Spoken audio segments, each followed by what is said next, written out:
Shalom, selamat pagi Bapak Ibu Saudara-saudara yang dikasihi oleh Tuhan Yesus Kristus.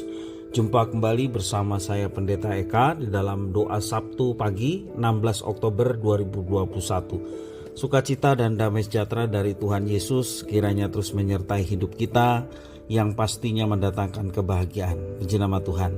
Sampai pada pembacaan kita hari ini, Ezra pasal yang ketiga. Firman Tuhan memberkati kita sekalian.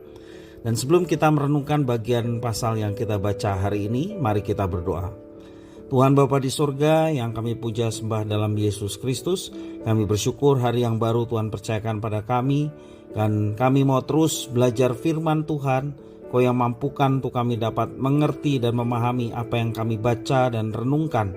Kau juga yang menolong kami untuk kami dapat terapkan dalam hidup kami setiap hari.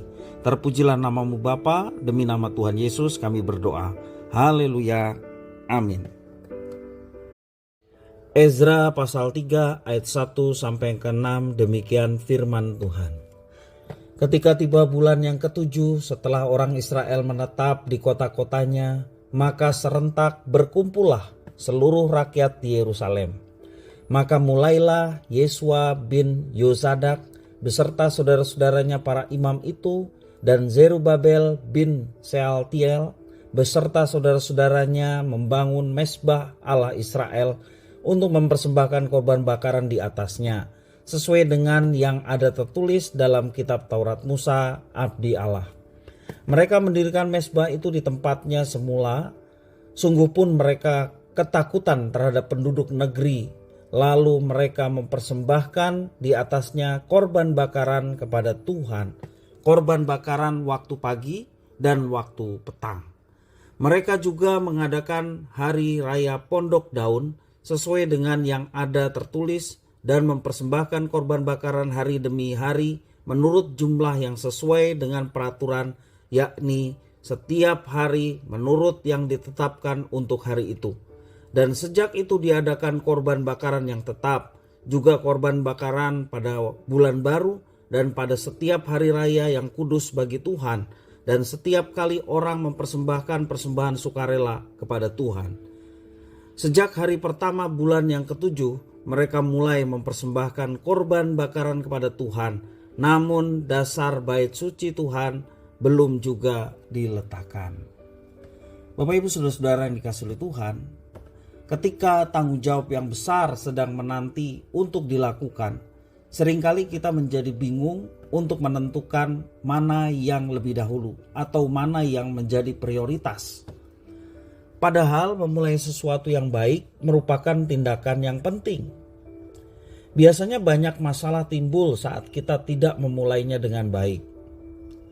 Nah, dalam renungan kita pada hari ini menunjukkan bahwa kaum Israel yang pulang dari pembuangan mulai melakukan aktivitas keagamaan. Apa saja seperti yang saya bacakan di dalam teks tadi, yakni membangun mezbah Tuhan. Demikian juga merestorasi ritual korban bakaran dan mempersembahkan korban bakaran setiap pagi dan setiap petang. Serta memperingati hari raya yang kudus bagi Tuhan. Misalnya dalam ayat yang tadi saya baca, hari raya Pondok Daun. Ada hal yang menarik di sini yang perlu diperhatikan, yaitu mengapa mereka hanya melakukan ritual dan tidak langsung memulai pekerjaan pembangunan bait Allah. Semua aktivitas keagamaan wajib untuk dilakukan. Bukan berarti ritual lebih penting daripada pembangunan bait suci. Ritual tersebut memiliki tujuan seperti menghormati dan menegakkan nama Tuhan di tengah mereka. Itu tujuan ritual dilakukan. Demikian juga ritual tersebut memiliki tujuan untuk mengucap syukur atas kemurahan Tuhan, termasuk juga pemulangan mereka dari negeri Babel ke tempat mereka berasal.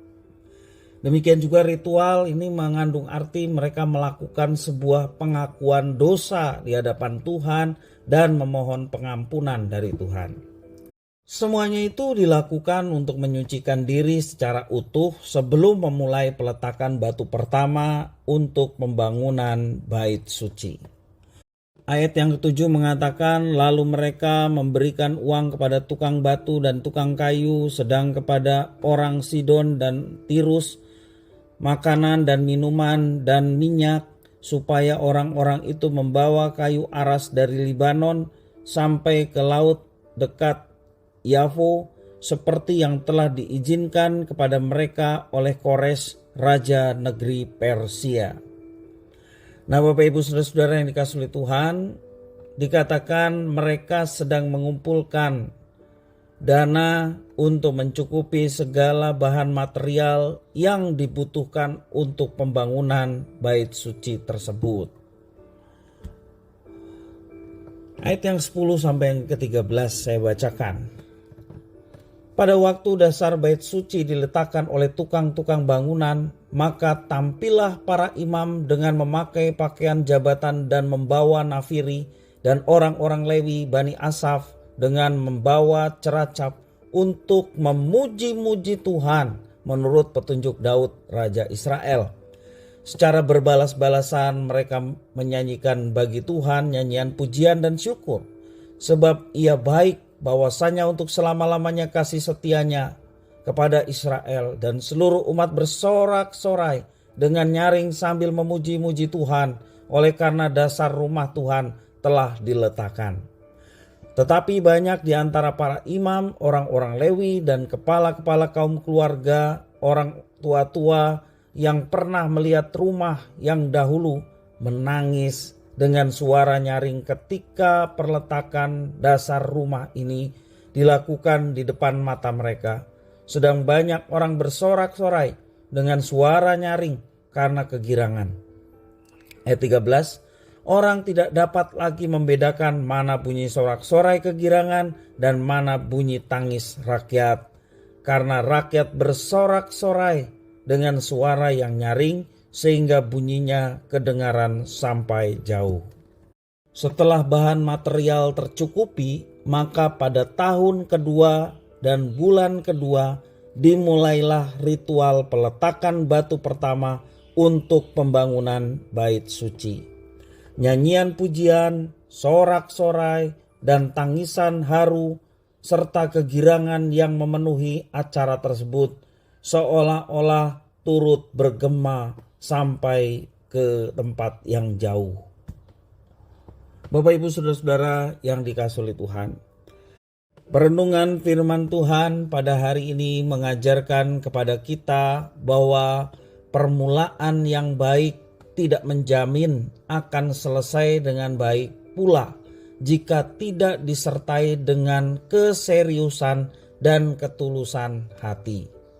Sebab itu betapa pentingnya untuk kita sekalian, umat perjanjian baru, untuk menyucikan pikiran kita, menyucikan motivasi kita dan hati kita di hadapan Tuhan sebelum kita memulai sebuah pelayanan, termasuk juga pelayanan di rumah Tuhan. Sehingga apa yang kita persembahkan sungguh-sungguh berkenan kepada Tuhan, karena kita memperhatikan kesucian pikiran, motivasi, dan hati kita di hadapan Tuhan. Nah, Bapak Ibu Saudara-saudara yang dikasihi oleh Tuhan, mari kita senantiasa memiliki motivasi yang benar untuk kemuliaan Tuhan. Itulah tujuan utama dalam kita melakukan segala sesuatu. Terlebih yang kita lakukan adalah pelayanan bagi Tuhan, bukanlah mencari pujian diri, bukanlah untuk menjadi hormat bagi manusia, tetapi sesungguhnya keutamanya adalah Tuhan dipermuliakan. Dan percayalah janji Tuhan, ketika Tuhan dipermuliakan, maka Tuhan akan menyatakan banyak hal dalam kehidupan anak-anaknya, termasuk juga Dia akan menarik orang-orang datang kepada Tuhan untuk bisa mengenal dan percaya kepada Tuhan sejati di dalam Yesus Kristus yang berinkarnasi, menebus dan menyelamatkan kita. Bapak Ibu Saudara-saudara yang dikasihi Tuhan, renungan pagi hari ini terus mengajarkan kepada kita, mari kita memiliki motivasi yang benar, memiliki pikiran yang benar, dan juga hati yang benar di hadapan Tuhan, sikap hati yang benar di hadapan Tuhan. Dan kalau Tuhan sudah melihat sesuatu yang benar dalam diri kita, Bapak Ibu Saudara-saudara yang dikasihi Tuhan, Tuhan bisa melakukan segala perkara. Tuhan memberkati umat yang dikasihinya tak kala umatnya itu memiliki pikiran, motivasi, sikap hati, bahkan tingkah laku, ucapan yang benar. Tuhan memberkati setiap umat yang memiliki hal tersebut. Mari kita bersama-sama menerapkannya dalam kehidupan kita setiap hari. Kita berdoa. Tuhan Bapa di surga, terima kasih atas firman Tuhan. Mampukan kami untuk kami dapat menerapkan, kami menjaga kesucian pikiran kami, kesucian motivasi kami, tutur kata kami, tingkah laku kami, juga sikap hati kami. Sungguh-sungguh kami menjaga kesucian di hadapan Tuhan, sehingga berkenan apa yang kami lakukan. Terima kasih ya Tuhan. Inilah doa permohonan ucapan syukur kami. Semuanya kami naikkan di dalam satu nama, Tuhan Yesus Kristus, Tuhan kekasih jiwa kami. Haleluya. Amin.